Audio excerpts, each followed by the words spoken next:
সভার নেতৃবৃন্দ, ছাত্রদল, যুবদল, মূল দলের নেতৃবৃন্দ, আমার সামনে আমার মা ও বোনেরা, আমার উপস্থিত নেতৃবৃন্দ, কৃষক শ্রমিক মেহনতি জনতা, সাংবাদিক ভাইরা, এমন একটা মুহূর্তে আজকে হাজির হয়েছি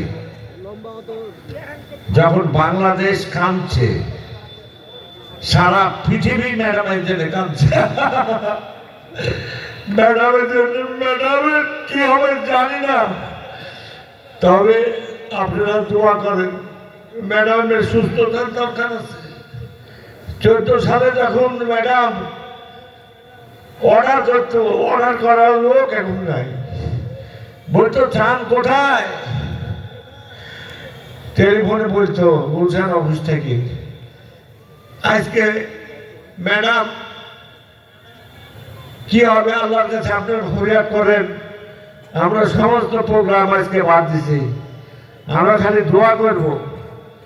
যখন পানির সমস্যা, ওই জাতির সঙ্গে ম্যাডাম আবার তুলেছিলেন, বলেছিলেন যে ন্যায্য হিসাব ভারতকে দিতে হবে। এই কথা বলার লোক আর জন্ম দিবে না, এই লোকের খুব অভাব।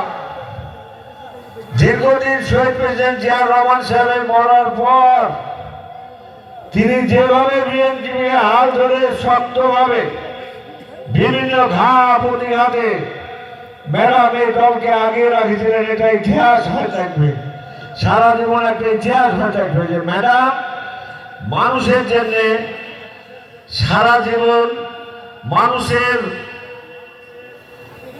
অধিকার আদায় করার জন্য, গণতন্ত্র প্রতিষ্ঠান করার জন্য আপোষহীনভাবে সে কথা বলেছে।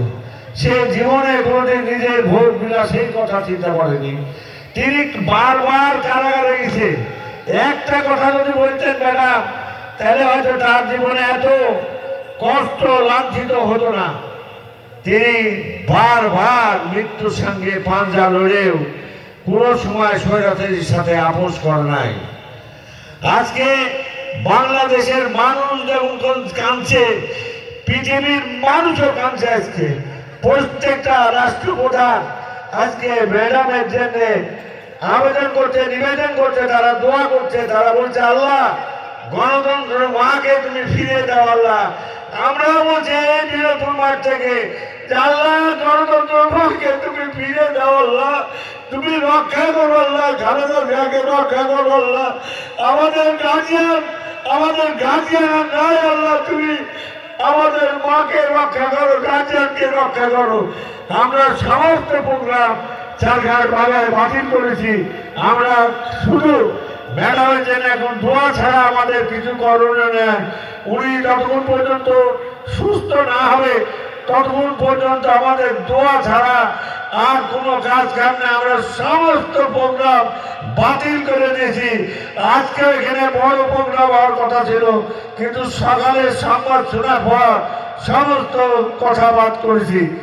ইতিমধ্যে বলেছে ডাক্তার জাহিদ, তিনি সাংবাদিক সম্মেলন করে বলেছে, সাংবাদিকের উদ্দেশ্যে বলেছে যে আপনারা ম্যাডামকে অনেক ত্যাগ তিতিক্ষা, অনেক সময় তার ধৈর্য পরিচয় দিয়েছেন, তাকে হেফাজত করেছেন। আপনারা তার সংবাদগুলা জাতির সামনে সঠিকভাবে তুলেছেন। আমিও আজকে আপনাদেরকে অনুরোধ করব, কোন রকম গুজব সংবাদ, কোন রকমের ভাবতুক সংবাদ, এটাদের সাংবাদিক ভাইরা যারা আছেন তাদের কাছে অনুরোধ থাকবে, এরকম কোন সংবাদ, বিভ্রান্তিমূলক সংবাদ দিয়ে আমাদের মানুষকে, বিএনপি জাতীয়বাদী দলের মানুষ শুধু না, সারা বাংলাদেশের মানুষ হাহাকার ম্যাডামের দিকে ওই হসপিটালের দিকে তাকাচ্ছে, কখন কি সংবাদ আসবে। ঠিক সেই মুহূর্তে আপনাদের দায়িত্ব যাতে কোনো গুজব সংবাদ বাংলাদেশে পরিবেশন না হয় সেদিকে আপনারা লক্ষ্য করবেন। পাশাপাশি আমি অনুরোধ করব, আপনারা যারা নামাজ কালাম পড়েন, আমার মা বোনেরা যারা নামাজ কালাম পড়েন, নামাজের ফাঁকে ফাঁকে তার জন্য দোয়া করবেন, তার জন্য নফল রোজা করবেন, এই কাজগুলো করবেন। ইনশাআল্লাহ বারবার আমরা এই ম্যাডামের বিপদের কাছ থেকে রক্ষা করেছি এবং তার বিপদ থেকে আল্লাহ রাব্বুল আলামিন তাকে রক্ষা করেছে। আমরা মনে করি যে আগামী দিন আল্লাহর কাছে ফরিয়াদ করে, আল্লাহ তুমি ম্যাডামকে রক্ষা করো, আল্লাহ তুমি ম্যাডামকে রক্ষা করো, আমাদের মাঝে ফিরিয়ে দাও আল্লাহ। তার সাউন্ড, তার শব্দ আমরা শুনতে চাই আল্লাহ, জনগণ শুনতে চাই আল্লাহ। তুমি তার সমস্ত তার শব্দকে আবার জনগণের মাঝে আল্লাহ রাব্বুল আলামিন ফিরে দাও। তোমার হুকুম ছাড়া আল্লাহ রাব্বুল আলামিন দিতে হবে না আল্লাহ। তুমি তাকে আমাদের মাঝে, এই বাংলাদেশের মানুষের মাঝে তিনি ফিরে যাও আল্লাহ। তার জন্য সারা বিশ্বের মানুষ, সৌদি আরব, আমেরিকা, ইংল্যান্ড, মুসলিম দেশগুলো যারা ছিল তারা সবাই ফরিয়াদ করছে আল্লাহ।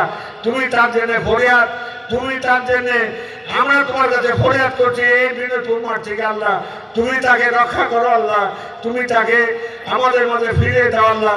এই বলে আমি আমার কথা শেষ করলাম। আমাদের দোয়া হবে এখন, দোয়াতে আপনারা সবাই শরীক হবেন, এই বলে কথা শেষ করছি। আসসালামু আলাইকুম।